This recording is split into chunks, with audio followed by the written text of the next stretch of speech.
Mateo capítulo 6, vamos a leer hasta el versículo 15 hoy, pero nos vamos a saltar al Padre Nuestro y ese lo vamos a hacer en otro pedazo. Entonces Mateo 6, saque su Biblia, ojalá la tenga en físico, y vamos a hacer igual que hicimos con Mateo 5, vamos pedacito por pedacito. Vamos a comenzar, Mateo capítulo 6. Si su Biblia tiene subtítulos, la mía dice Jesús y la limosna. Voy a hacer un pequeño resumen y comenzamos. Tenga su Biblia ahí en físico, me va acompañando parte por parte. Vamos a ver una de las fracciones más importantes en donde está la famosa oración del Padre Nuestro y vamos a ver por qué está ahí.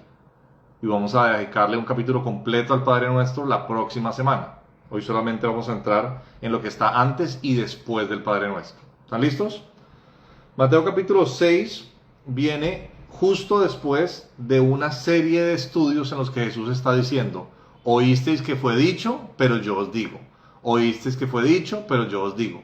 ¿Cuál era el propósito de esto? Bueno, nos dimos cuenta que Jesús está hablando de leyes y normas que eran interpretados de la Torá, pero Jesús quería mostrar cuál era el corazón detrás de. Y se metió con temas súper controversiales, como el divorcio, como el adulterio, para mostrar cuál era el corazón de Dios detrás de esto. Una de las cosas que hemos venido haciendo en el estudio de Mateo, especialmente con las enseñanzas de Jesús, es recordar que Jesús no lo debemos ver solamente como un maestro de enseñanzas morales. Mucha gente tiene a Jesús así.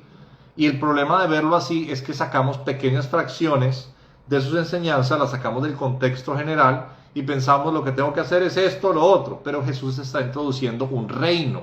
El tema que más habló Jesús en sus enseñanzas y que vino a demostrar en el Evangelio, que de hecho Evangelio son las buenas noticias de que Dios viene a gobernar, es cómo gobernar y cómo funciona ese reino. Entonces dijimos que las bienaventuranzas era el tipo de personas que van a ser bendecidas ahora porque vino el reino de Dios.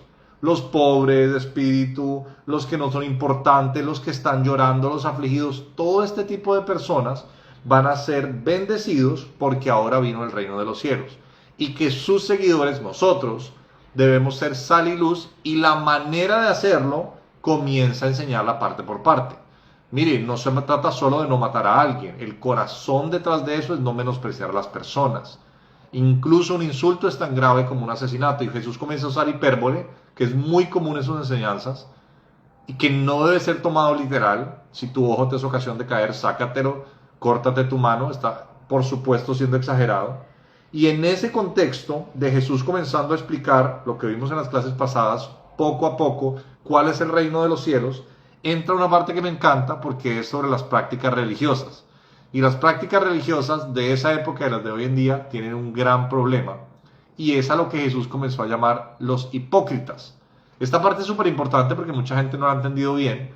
Y es que cuando Jesús llamaba a alguien hipócrita, ya vamos a ver los ejemplos, no significa exactamente lo mismo a lo cual nosotros hoy en día llamamos hipócrita. Entonces, venimos del bloque en el que Jesús explicó cómo yo no debo tratar mal a las personas, ni pagarles con su propia moneda, ni debo tratar a las mujeres como un objeto, hablando de los hombres, ni debo utilizar los juramentos a la manipulación para obtener lo mío. Y está dando un montón de normas, pero todas en un contexto. Así se gobierna en el reino de los cielos. Si yo me comporto de esta manera, alrededor mío se hace un gobierno del reino de Dios.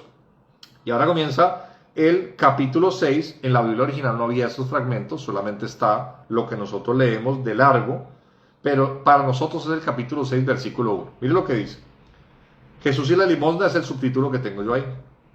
Guardaos de hacer vuestra justicia delante de los hombres para ser vistos de ellos. Si tiene como subrayar y le gusta, subraya ahí esa frasecita, para ser vistos de ellos.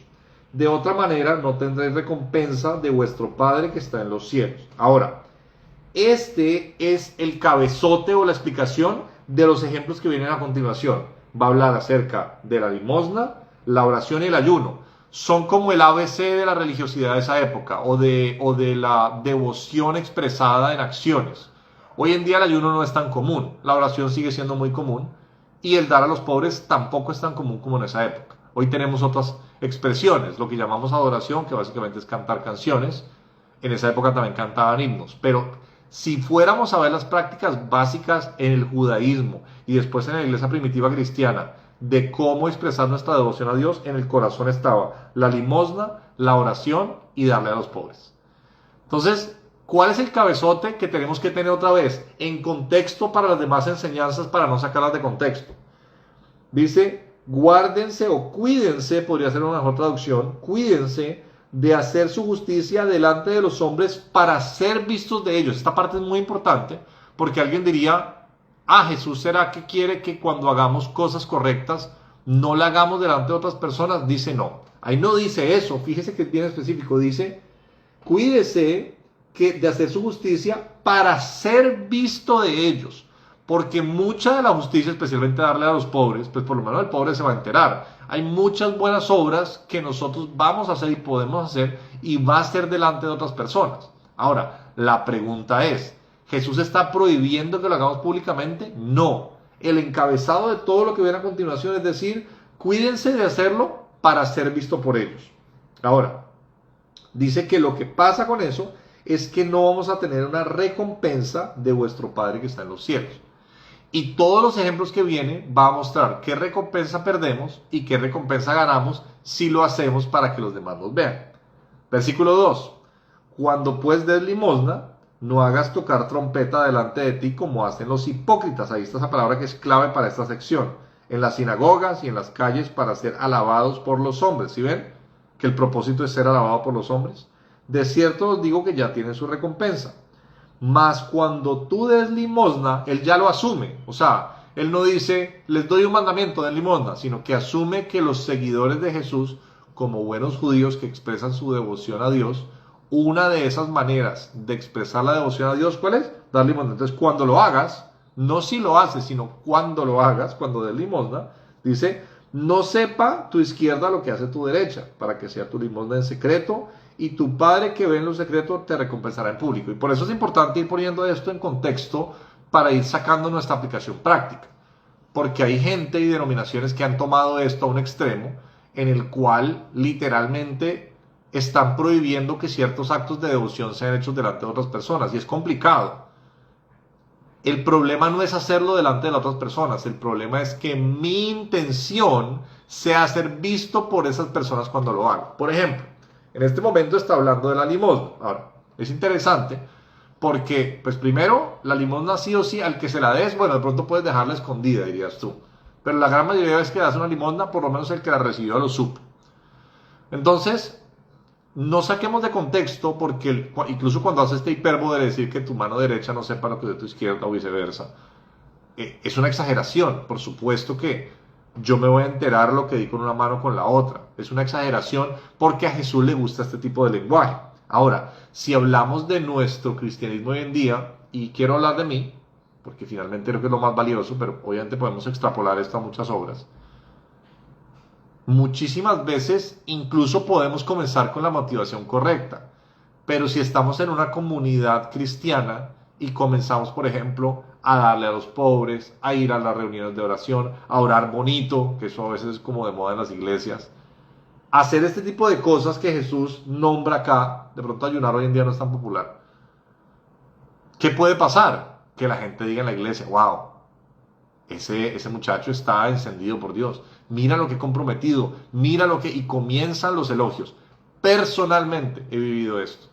Y hubo muchas cosas que hace años yo comencé a practicar en mi espiritualidad porque me las enseñaron, porque quería agradar a Dios y sin deseo de agradar a otras personas.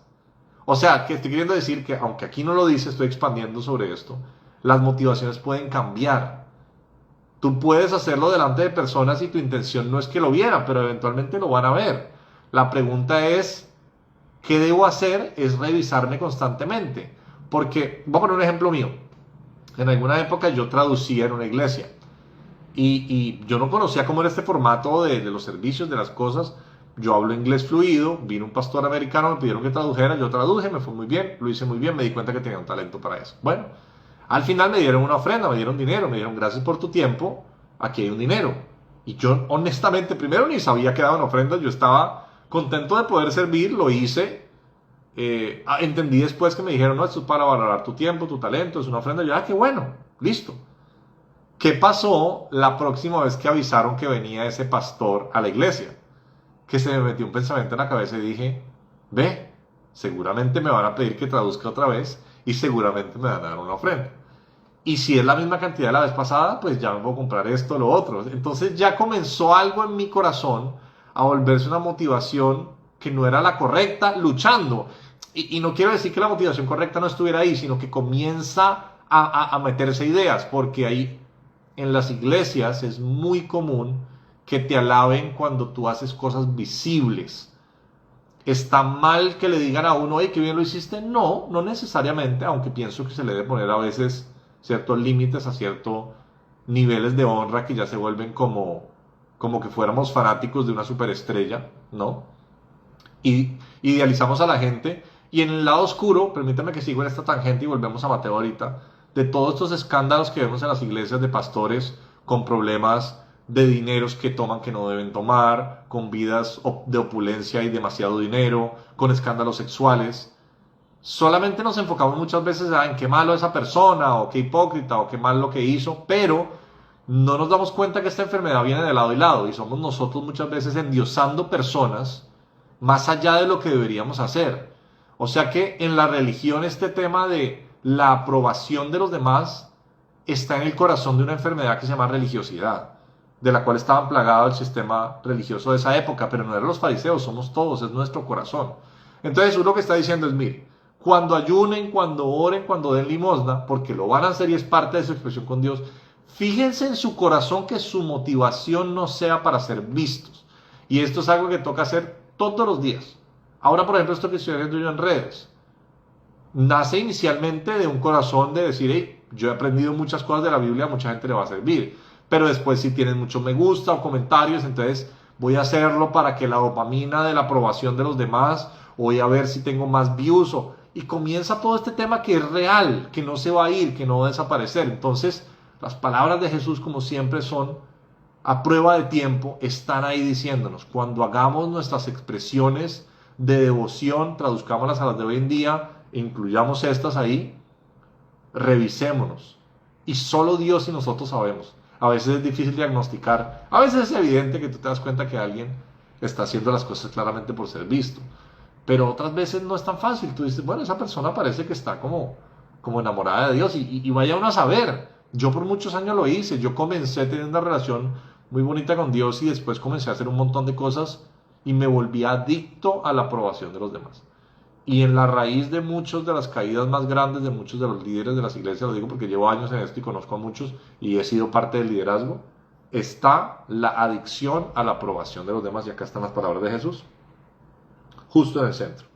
Entonces, más allá de que Jesús nos esté dando un tutorial de cómo dar limosna, Jesús lo que nos está diciendo, otra vez por eso es importante siempre volver al contexto, en el reino de los cielos al que queremos agradar es a Dios, no a las personas. Cuando hagas obras, sobre todo una cultura como la de esa época, que era una cultura de honra y vergüenza, la nuestra no es tanto así, pero está creciendo mucho más hacia allá con este tema de las redes sociales y de la reputación que tenemos en redes sociales. Entonces, si voy a dar una ofrenda y de pronto me está grabando una cámara, bueno, podría hacer un video bonito de cómo la iglesia da cosas, pero de pronto yo puedo verme más motivado a hacer algo bonito si sé que me van a grabar. Estoy adorando en la iglesia y de pronto no estoy muy concentrado, pero siento que viene el fotógrafo de la iglesia, entonces pongo mi cara más espiritual y hablo de mí, pero hablo de todos. Estos somos los seres humanos, ¿no? Para que después digan, ay, qué bonito, mira cómo adora a él, mira. Que estamos pendientes de cuando nos miren, nos aprueben, porque por supuesto es una de las necesidades más grandes de los seres humanos. Entonces Jesús exagera un poquito acá y dice, no hagas como los hipócritas, ya voy para allá con esa palabra, que tocan trompeta delante de ellos, ¿no? Entonces, obviamente está exagerando, nadie tocaba trompeta antes de orar, pero lo que pasa es que en la antigüedad, en esa época, los judíos tenían algo que es desconocido para nosotros, la mayoría de nosotros, y es que se oraba 3 veces al día en ciertas horas, y donde te cayera la hora tú parabas y orabas. Entonces alguna gente la calculaba, un fariseo de pronto decía, a la hora de la segunda o la tercera oración del día, si estoy en la plaza de mercado, pues me va a tocar orar delante de un montón de gente y voy a ganar más notoriedad, voy a ganar más fama. Y lo hacían a propósito, pero pues solamente Dios conoce eso, ¿no? Entonces, cuando uno va a dar una limosna, por ejemplo, y uno dice, si la doy hasta ahora no me va a ver nadie, pero si lo hago delante de estos líderes de la iglesia, o lo hago cuando es el pastor el que me pide, pues va a decir, esta persona cuánto da, ¿no? Y si lo hago a solas, entonces de ahora en adelante lo voy a hacer solamente a solas para que nadie se entere. Puedes hacerlo a solas, pero puedes hacerlo delante de otros. El punto es que nuestra motivación no sea ser visto por los demás. Ahora, fíjese que este concepto de hacer algo por la motivación equivocada es lo que Jesús describe como los hipócritas. Nosotros hoy en día, en castellano, la palabra hipócrita es cuando tú dices algo y haces lo contrario. Esto no es exactamente lo que significa en la Biblia hipócrita.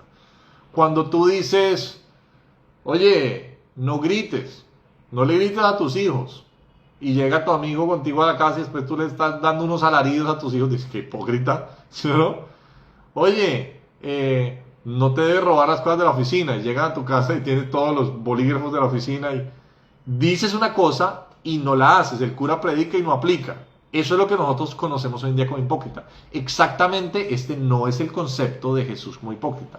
Hipócrita para Jesús en este contexto bíblico es hacer algo bueno por la motivación equivocada. No es decir voy a hacer algo bueno y hacer algo malo. Es hacerlo bueno, pero la motivación no es la correcta. Es muy importante esto porque Jesús llama hipócritas muchas veces a los fariseos, a los líderes religiosos, y lo que le estaba diciendo es, y esto lo discutía con un amigo hace un tiempo, uno de los más grandes fracasos de la religiosidad y la religión que hemos armado nosotros es que se vuelve sistemática y hacemos los rituales que son importantes y tienen un valor, pero desconectamos el corazón y de hecho lo manipulamos para torcer el sistema a nuestro favor. El ritual nunca en sí va a ser el fin. Siempre hay un significado detrás del ritual. Por eso Jesús vino a explicar todas estas cosas. Entonces, ¿qué hacemos nosotros? Somos hipócritas en el sentido en que le damos a otros y somos generosos cuando está la cámara grabando, cuando se enteró Pepito, cuando alguien sabe que fuimos generosos y entonces nos pueden dar aprobación. Ahora, versículo 5 va al segundo ejemplo y está hablando de lo mismo, de no hacer actos de devoción hacia Dios para ser vistos. Y cuando ores, fíjese que no dice si oras, asume que los seguidores de Jesús oramos. Cuando ores, no seas como los hipócritas. ¿Cómo son los hipócritas? Porque ellos aman el orar en pie, lo dije ahorita, en las sinagogas y en las esquinas de las calles para ser vistos de los hombres. Otra vez, el problema no es hacer las cosas en público, el problema es que amemos que los demás nos vean haciendo las cosas. Yo, por ejemplo, que he estado en ejercicios de estos de predicar, se vuelve adictivo. Y aunque pueda que tú tengas un mensaje bueno para dar, tú sabes, este mensaje les va a gustar, y si digo esto los va a sorprender. Y de hecho es tan fácil manipular el tema de las emociones en una congregación que si yo alzo la voz y grito, pues la gente va a aplaudir. Y nos volvemos adictos a esa aprobación, a que lloraron al final del mensaje, o me felicitaron, que qué revelación, o aplaudieron, se pusieron de pie. Y poco a poco, o rápido a veces, comenzamos a ver, y hablo por mí y por otros ministros que me lo han dicho, que nuestra motivación ya no es, hey, voy a enseñar algo valioso para otras personas, sino ser visto y aprobado por los demás. Entonces, de cierto te digo que ya tienen su recompensa. Esa es la recompensa. Queremos que nos aprueben los demás, perdemos un tesoro en el cielo, que es la aprobación de Dios, y recibimos la recompensa de los hombres, que es simplemente eso, el aplauso. Y como todas las recompensas del mundo se vuelven vacías, se vuelve un adicto a eso, y cada vez necesita más, y detrás de este síntoma, muchos de los escándalos de los líderes religiosos que han abusado de su poder está detrás de esto, está en el corazón, la adicción a la aprobación de los demás. Yo he escuchado pastores como Jaime García decir, mi insistencia por llenar la iglesia de personas y tener muchísima gente en los grupos en casa no era como yo decía por el amor a que las almas se están perdiendo y conozcan de Jesús, era porque mi deseo cada día más insaciable de aprobación ya no era suficiente con 200 o 500 personas aplaudiéndome, yo necesitaba miles. Y esto es el ejemplo de alguien que fue honesto y valiente como para decirlo, pero no es la excepción. No sabe cuántas personas, porque yo he hablado de mi adicción a la aprobación, En el sistema religioso me lo han dicho. Los cantantes se vuelven adictos a la aprobación, los actores, los modelos, todos, hoy en día con las redes sociales todos tenemos eso. Pero en el ámbito cristiano es más engañoso porque lo maquillamos de servir a Dios. Y ese es el problema de la religiosidad. Entonces, mira la contrapropuesta. Versículo 6. Mas tú cuando ores, entra en tu aposento y cerrada la puerta, ora a tu Padre que está en secreto, y tu Padre que ve en lo secreto te recompensará en público. Y orando, no uséis vanas repeticiones como los gentiles que piensan que por su palabrería serán oídos. No hagáis pues semejantes a ellos, pues vuestro Padre sabe de qué cosas tenéis necesidad antes que vosotros le pidáis. Vosotros pues oraréis así. Y viene el Padre Nuestro, que no lo vamos a leer hoy, porque quiero dedicarle un episodio en vivo completo. Entonces fíjese que no es un tutorial de cómo orar. Por supuesto vemos sabiduría de cómo orar, pero entonces alguien dice, entonces la oración es solo en el cuarto encerrado y que nadie me vea. No, yo puedo orar, yo puedo dirigir un grupo de personas en oración, yo puedo orar en comunidad, yo puedo orar, por ejemplo, al final de este en vivo. El tema es revisarme cuál es la motivación de mi corazón. ¿Y será que voy a orar largo por impresionar a algunos? ¿O voy a orar con palabras así, con unas prosopopeyas súper elaboradas para que la gente diga, uy, este tipo sí sabe Biblia? ¿Y cuál es la motivación de mi corazón? ¿No? Interesante porque las oraciones largas, de hecho a veces se vuelve frustrante en la iglesia cuando te toca escuchar a alguien orar y ora y ora y ora, y Jesús está diciendo acá, mire, no es el punto. Yo no estoy diciendo que no pueda haber una oración larga genuina, estoy diciendo que muchas veces detrás de las oraciones largas lo que hay es deseos de impresionar a los demás. ¿Qué tal que yo ore cortico y parezca que no sé mucho de Dios o que no tengo mucha fe? Todos estos paradigmas con los que luchamos, todas estas cosas que pensamos pero no decimos. Jesús está hablando de eso y está diciendo que eso lo hacen los hipócritas. No usen vanas repeticiones, no tienen que orar largo. De hecho, el Padre Nuestro se ora como en 30 segundos. Padre Nuestro es un modelo, es un ejemplo, se puede orar literalmente. No necesitamos más, yo no necesito orar horas completas. Ahora, que haya un momento alguien que quiera orar por mucho tiempo, pues claro que se puede. Pero el punto es, ¿cuál es mi motivación? Decirle a los demás, uy, es que yo oro tantas horas al día.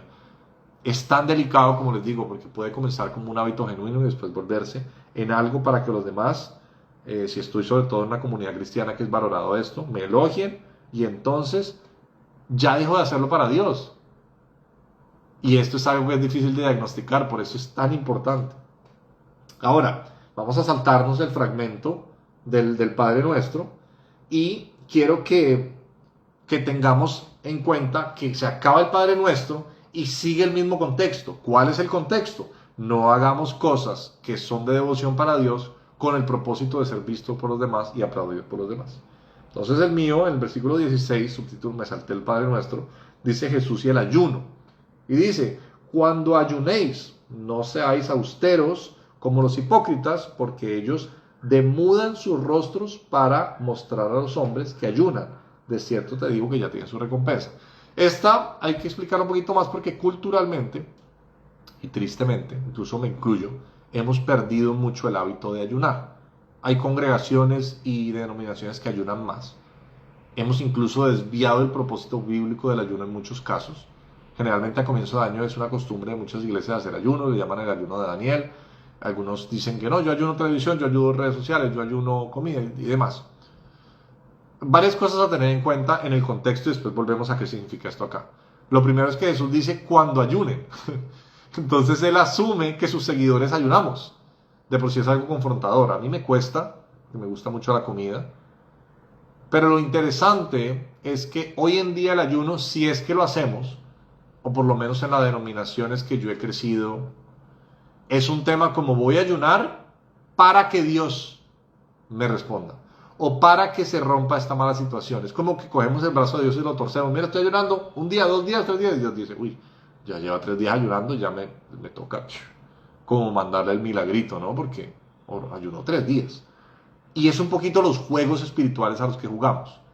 En esa época no era así. El ayuno, de hecho, hay literatura muy interesante sobre el ayuno. Se asume en la Biblia. Son unas pocas veces en las que hay mandatos, por ejemplo, en ciertas fiestas solemnes judías se tenía que ayunar, pero era algo que se hacía semanalmente, 1 o 2 veces a la semana, 3 veces a la semana se ayunaba. era para involucrar al cuerpo en un momento solemne en el cual estaba diciendo, este momento es tan importante que yo ni siquiera voy a darme el gusto de comer para no quitarle la relevancia. Y aquí quiero hablar algo porque yo, como les he dicho muchas veces, acá tenemos un público mixto, tenemos católicos y cristianos. Yo, digamos, no sé, siendo cristiano, que ya uno ni sabe qué significa eso, o evangélico o protestante, creo que nuestras denominaciones le han quitado mucho la solemnidad a muchas cosas que los católicos la han mantenido. Y la solemnidad, la actitud corporal, mi actitud mental, están íntimamente relacionados con mi vida espiritual. Entonces, por supuesto, si yo estoy ayunando y aguantando hambre y el momento es más dramático, y yo entiendo que lo estoy haciendo porque digo, es que este no es cualquier momento, yo estoy dedicando un tiempo a Dios. O, por ejemplo, bíblicamente cuando pasaba algo muy triste, ayunaban, porque decían, no es posible que esta persona se haya muerto, que haya pasado esta tragedia y yo esté comiendo. Era una práctica cultural espiritual para darle más trascendencia al momento. Que en muchas de esas ocasiones Dios hablaba o daba discernimiento para algo, no quiere decir que el propósito fuera ese. El propósito era, Scott McKnight, un autor que escribe mucho sobre el Nuevo Testamento, lo llama hablar con el cuerpo. Es que tu cuerpo está involucrado en la oración. Es que todo tu ser, no solamente tus palabras, tus emociones, sino ahora incluso el hambre que estás sintiendo, está involucrada para mostrarle a Dios que estás concentrado y enfocado. Hay muchos beneficios que han descubierto hoy en día y el ayuno se ha vuelto un tema como de hacer dieta, el ayuno intermitente, y han demostrado que tiene un montón de beneficios fisiológicos, por lo cual está bien hacerlo. Pero el ayuno bíblico tiene un propósito y es que ese momento sea exclusivo para darle trascendencia y concentrarme para Dios. Por eso él dice, no hagan como los hipócritas, que entonces los fariseos dejaban que sus ojeras le cayeran así y que la gente dijera, uy, mira, ese tipo lleva ayunando 3 días, debe ser que se toma muy en serio su relación con Dios. Hoy en día no pasa mucho eso, aunque podríamos hacerlo también dependiendo de la denominación. Entonces dice, ya tienen su recompensa. O sea, los hipócritas somos las personas que hacemos cosas espirituales para ser aprobados por nuestros hermanos en la fe o las personas que valoran eso. Y yo, de hecho, escribí un libro al respecto, que dentro de poco les voy a dar noticias, que sale dentro de poco, solo enfocado en eso, porque yo nunca pensé que yo fuera una persona religiosa hasta que Dios me mostró cuán religiosa era, y ahora sigo luchando con eso porque eso vuelve todos los días. Pero este es el corazón de Mateo 6, es hacer cosas para que los demás me aplaudan en una comunidad de creyentes. Eso es básicamente. Versículo 17, tú cuando ayunes, unge tu cabeza, lávate el pelo, hazte el blower. Que la gente diga, está más bonito, que ni se les ocurra que estás ayunando. ¿Por qué? Porque tu ayuno es para Dios nada más. Ahora, que si me salieron ojeras y de verdad me siento mal por el ayuno, pues va y venga. Pero Dios lo que mira es el corazón, la intención. Para no mostrar a los hombres que ayunas, sino a tu Padre que está en secreto. Y tu Padre que ve en los secretos te recompensará en público. Y es como diciendo, tú estás buscando recompensa en público, deja que Dios la haga en su momento. No dice cómo va a ser, no dice cuándo va a ser. No es que ahora esto es un método de intercambio de Señor, aquí lo estoy haciendo en oculto para que tú me recompenses en público. Cualquier práctica es increíble, buena de Dios, podemos convertirla en una práctica en la cual la hacemos para recibir elogios de los demás.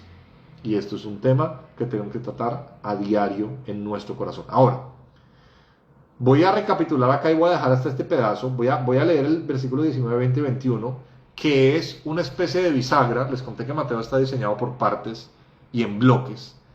Y ahora lo que Jesús va a hablar es lo que la mayoría de teólogos creen, es una manera de cerrar este bloque de las prácticas religiosas y explicar cómo eso se vuelve nuestro tesoro.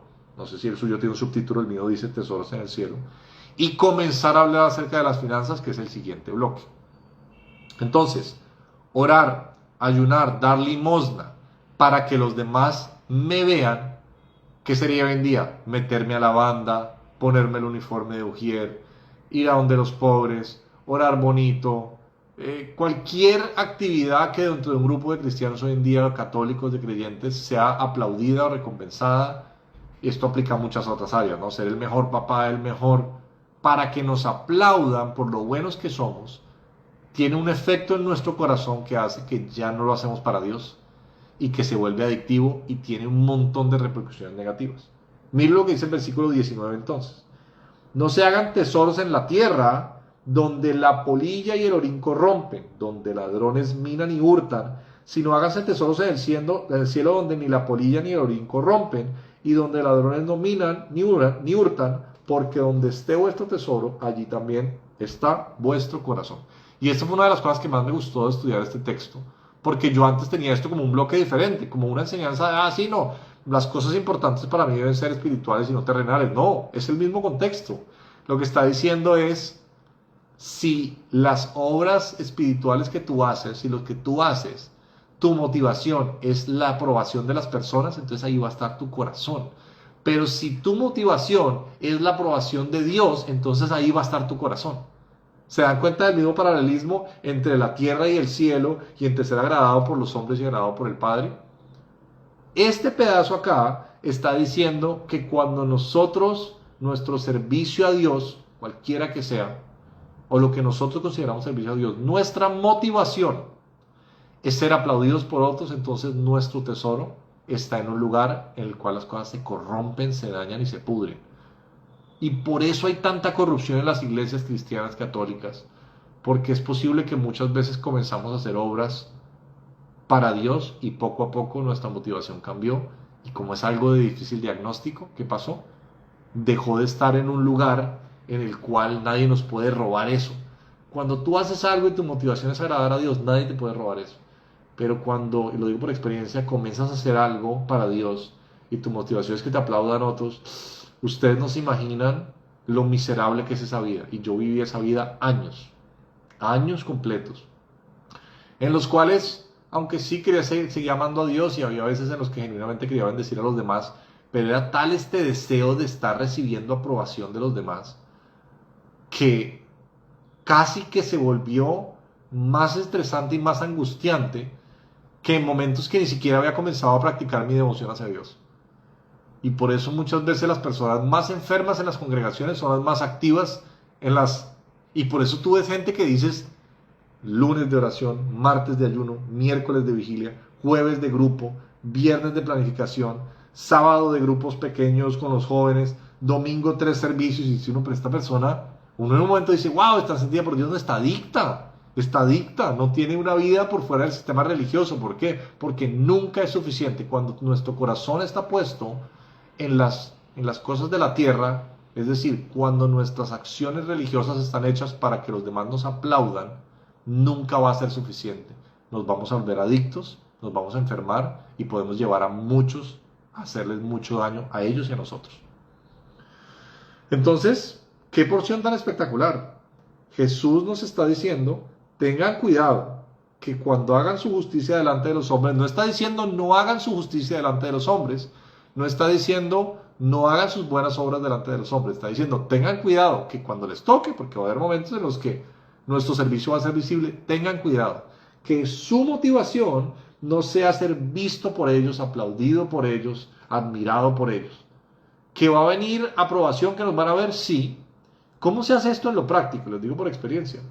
Confesándolo, yo tengo amigos, les digo, mira, me di cuenta que estos en vivos comencé haciéndolo, pero ya estoy pendiente de cuántos se conectaron, cuántos no se conectaron.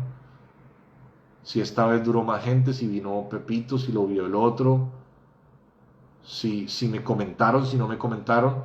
Hay una parte que es sana de eso, que yo creo que si lo que tienes para dar es bueno y quieres que otros lo escuchen, está bien, pero hay que dedicarle tiempo a esto.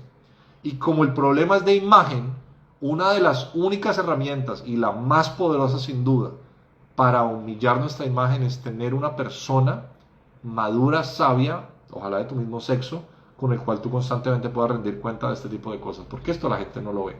Decirle, mira, John Mark Comer, un autor que muchos conocen, el famoso libro Elimina la prisa de tu vida, tiene una frase impresionante, no sé si es de él porque él cita muchos autores, pero él dice, hablando acerca de su ministerio, dice, yo no sé en qué momento yo comencé sirviendo a la iglesia y después la iglesia terminó sirviéndome a mí. Que que las comunidades religiosas nos dan un estatus, nos dan una posición, nos dan un valor, nos dan un nombre y se deforma todo, y cuando crece y se vuelve muy grande es más complicado. Y de esto voy a hablar más sobre todo en el podcast. Pero el corazón de esto está aquí, el corazón está constantemente revisarse y decir, Señor, muéstrame, y créeme que Dios le muestra a uno un pensamiento, un versículo, una enseñanza, algo viene a la mente y uno se da cuenta y uno dice, estoy haciendo esto por lucirme. Que la solución es nunca volver a hacer nada, no. De pronto por algún tiempo puede uno menguar. Yo, por lo menos actualmente, en un tiempo me revisé, y también puedo hablar de lo bueno en mí, y dije, si nunca vuelvo a predicar en mi vida, sea en redes o en una plataforma o con gente, lo que sea, estoy tranquilo.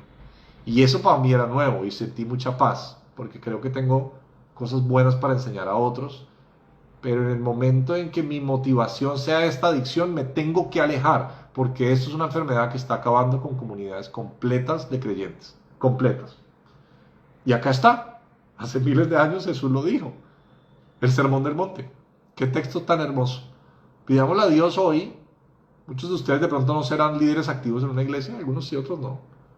Pero esto se extiende a todo, ¿no? La mamá perfecta que quiere ser admirada por el grupo de papás. Aquí hay una sabiduría detrás de las enseñanzas de Jesús. No son enseñanzas cuadriculadas para ciertos instantes, sino entender cuál es el corazón del reino de los cielos. ¿Cuál es la motivación mía cuando hago cosas buenas? Qué triste que muchas de las personas más perversas en la historia son personas que hacían cosas buenas. Miren los fariseos. Pues los fariseos se portaban bien y mataron a Jesús.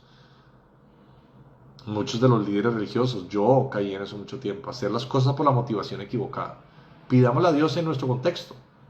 ¿Cuál es mi motivación? Yo sé que me van a ver, yo sé que me pueden elogiar, yo puedo esperar un elogio sano de mi pareja, ánimo, de ciertas personas, pero hay un momento en que ya comienza a volverse tóxico y Dios no lo va a mostrar. Y pidámosle que eso no, que sea una manera en la cual nos revisemos constantemente. Y acaba otra que el estilo de ñapa ya para terminar, y confrontemos a las personas, ¿sabes? Uy, a mí me pasa tanto, se me acercan, porque yo estoy en estos medios. Mira que este predicador está predicando esto y dijo esto y está mal. Yo le pregunto, ¿le dijiste? Porque yo antes no confrontaba. Yo fui responsable por no confrontar a muchos líderes que veía que estaban mal, porque ver los defectos de los demás es muy fácil, ¿no? Pero muy pocas veces lo decimos. Decimos, no, pues ese man sabe más Biblia que yo, o no le va a gustar. A nadie le gusta que lo confronten. Pero nos volvemos responsables también a acercarse y decir, oye, me parece que esto que está haciendo está mal. Herramientas como estas, para que si un loco se sube a una plataforma y comienza a decirle que es que dale plata a Dios para que él te dé plata, tú dices, no, la Biblia no enseña eso, fíjate. Y confrontar y decir, eso está mal, estás utilizando el sistema religioso para manipular a las personas. Confrontar a las personas y decir, mira, creo que estás haciendo esto por vanagloria, así me parece, cuéntame si no es así. Tener grupos pequeños a los cuales nos rindamos cuentas mutuamente y revisemos cuáles son nuestras motivaciones. Ahí se las dejo. Menudo temita. Mateo 6, del 1 al 18, no, al 21, y nos saltamos el Padre Nuestro, que es la próxima semana. Terminamos orando. Padre, gracias por tu palabra, gracias porque siempre hay tanta sabiduría. Gracias porque estamos aprendiendo el Sermón del Monte en su contexto, que no son pequeñas enseñanzas con moraleja, sino que es la manera de yo ser sal y ser luz. Que si quiero ser luz y quiero ser sal, entonces debo revisar mis motivaciones, que por supuesto hay maneras predeterminadas en nuestra sociedad de expresar mi devoción hacia ti y la gente me va a ver, y que puede que mi motivación hoy sea buena pero mañana no. Ayúdame a reconocerlo, ayúdame a pedir perdón, poder confesarlo delante de otros y volver a hacerlo esta vez con un corazón nuevo. Te pedimos perdón por cómo hemos convertido especialmente en la religión cristiana protestante nuestros cultos dominicales en eventos para exaltar a los pastores y a los líderes como mini celebridades y convertir a los que van allá como sus fans, y nuestros corazones se han engrosado y no te hemos dado la gloria a ti. Y esto es algo que no debe seguir así, y es igual de enfermo nuestra participación como personas que asistimos a estos eventos, en nuestro corazón idealizando a la gente, como de los líderes que buscamos hacerlo para recibir esa aprobación. Ten misericordia de nosotros y ayúdanos a revisarnos cada día para ir sanando esta área. Amén.